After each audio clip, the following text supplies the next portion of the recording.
Hercules, Nessus, and Deianira.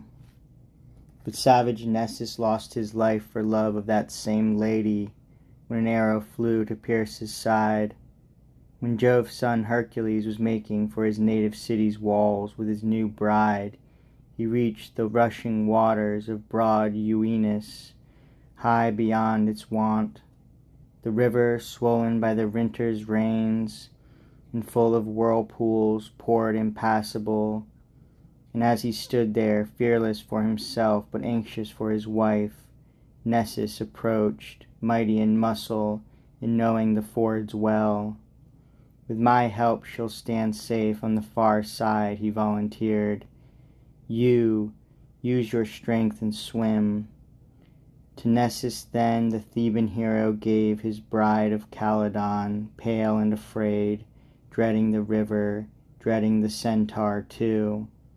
And then, just as he was, with all the weight of lion skin and quiver, club and bow he'd thrown across. Since I've begun, he cried, I'll beat one river more, and never pause to take his time or pick the kindest water, and scorn to use the current's services. And now on the far bank, and stooping for the bow he'd thrown, he heard a voice, his wife's, calling, and sure that Nessus had in mind a breach of trust. You raping ravisher, he cried, where are you going, so confident in your 4 feet? Nessus, you centaur, listen, hold off from me and mine. Maybe you feel no dread of me, at least your father's wheel should hold you back from lust and lechery. Trust horse strength, if you will, you'll not escape. With wounds, not feet, I'll follow. His last words were proved at once. An arrow flew and pierced the fleeing centaur's back. Out from his breast the barbed point stuck.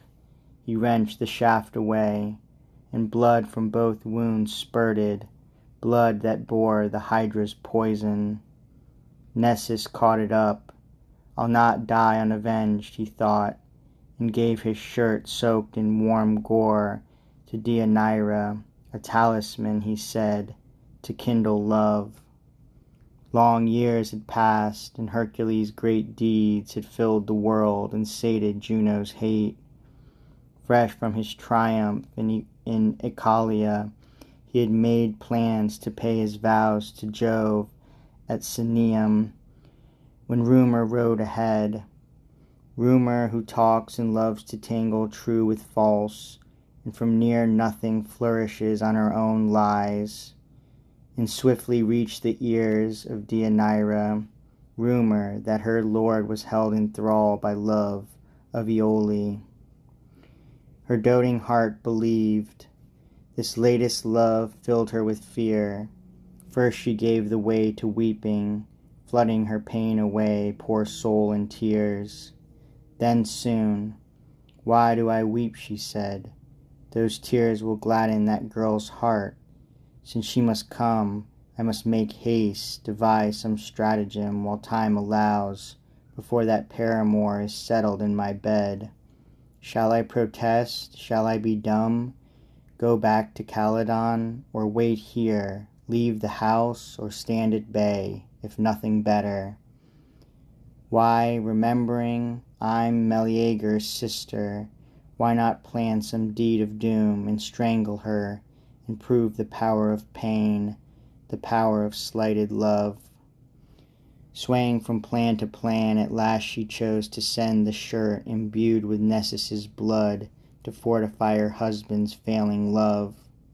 Not knowing what she gave, she entrusted her sorrow to Lycus, ignorant no less, and charged him with soft words, poor piteous soul, to take it to her lord.